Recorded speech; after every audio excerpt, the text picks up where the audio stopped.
Welcome back.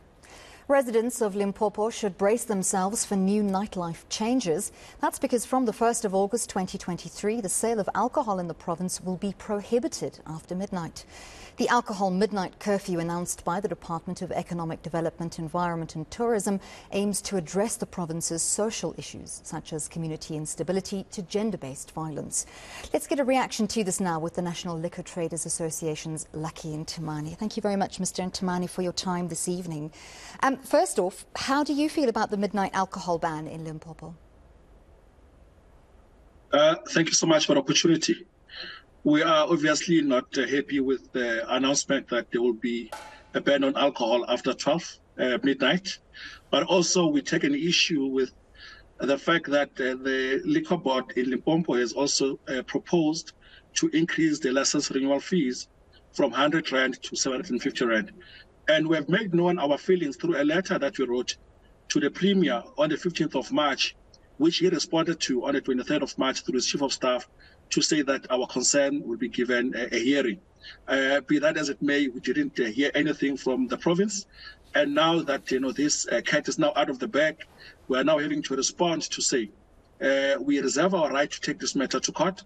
I have just consulted today with our team in Limpopo, in Sekhukhune, Liquor Traders Association, where we firmly believe that we should in fact interdict this act before it goes live on the 1st of August. But I also need to highlight something very important, that the province of Limpopo, through the MEC of Economic Development, MEC Monama, have opened their doors to engagement.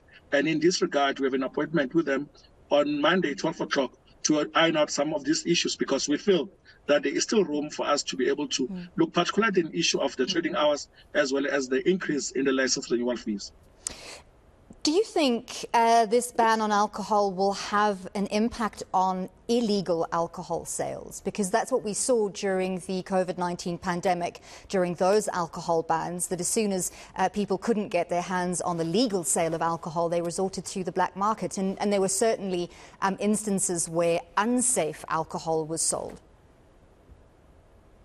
Indeed, Anli, if you look at this proposal, it's actually a victory for the illicit guys, because now they will have to operate in that space in which the legal market is closed. So those guys are going to thrive like they did during COVID. In fact, right now, the illegal market of alcohol in South Africa is worth about 20.5 billion Rand, which is a significant amount of money.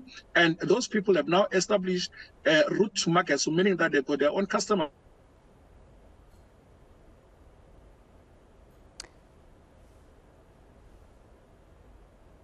Mr. Ntimane, unfortunately, we have lost your sound. I'm not sure if you've accidentally muted yourself.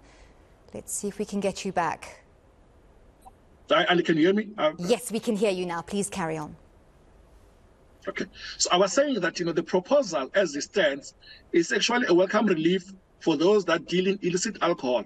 As it stands, the illicit alcohol in the country amounts to 20.5 billion Rand. So if this is allowed to happen, it means those people are going to continue to celebrate, but they're going to continue to ensure that alcohol that should not be consumed by human beings is made available on the market. But also, if you look at the artists, those that are dependent on the alcohol industry, the whole value chain is going to be affected, because essentially what you're saying is that you now have 2 hours less to trade on a daily basis. So this is unacceptable.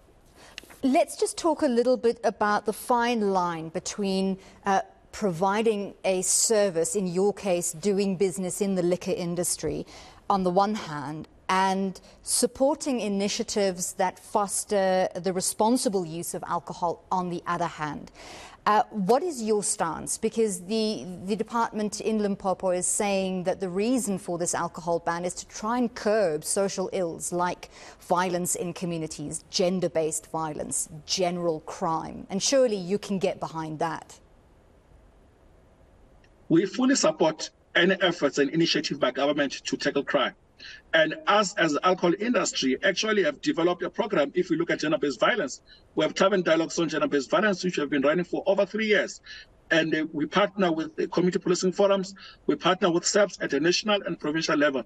So ours is really to contribute positively to society, and we do that by working with all the relevant stakeholders to ensure that we fight crime. So we are not opposed to any efforts to fight crime, but we feel that this decision to cap the hours is not based on science, nor is it based on common sense, but it's something that I think, the province felt that is a shortcut towards fighting a much bigger issue, which alcohol should not be used as an excuse to tackle.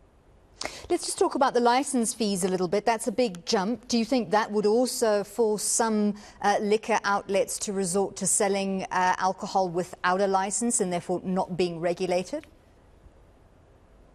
Yes, of course. If you come with these draconian laws, which also you will not even be in a position to enforce, you are creating a market in which people will not need a license to sell, because they now understand that there's a much bigger market to be had and they don't have to go and get a liquor license, but they can just sell as they so wish without a license. So yes, shebeens are going to mushroom as a result of this law. What do you think would be a fair increase? Without wanting to prejudge, our discussions with the MEC, who has been welcoming us positively on some of our proposals, we would like the hours to remain as they are. Because if you look at the much bigger picture, the retailers in Limpopo, which currently do not sell alcohol on a Sunday or public holiday, are being allowed to sell alcohol in those days. So for us to have to lose 2 hours, which is almost 14 hours on a weekly basis, is going to affect our businesses, and the jobs that are dependent on the alcohol industry, and specifically the taverns, are going to be lost. So there's really no issue with the hours as they are. They should be left as they are. Across the country, all 9 provinces as it stands, close at 2 a.m. So Limpopo is not special. We just have to do what is right and work together to fight crime, and not use alcohol as an excuse to cap the hours of the liquor traders. Before I let you go, so if your discussions with the MEC in Limpopo don't bear fruit, are you saying that you will be interdicting this new bill? We are certainly going to interdict, even during our engagement with the MEC, because we know how this thing works. If we don't interdict and comes 1st August, the horse will have bolted. So we need to stop that process. Yes, we are going to engage, but we need to also to protect our constituency. And the mandate that we have is that we are interdicting the bill, whether the conversation with the MEC takes place or not. But we are certainly going to go to court, in the High Court in Limpopo, and interdict this bill in its current form. Thank you so much for your time this evening. That was Lucky Ntimane from the National Liquor Traders Association responding to the bill in Limpopo that will ban the sale of alcohol after midnight.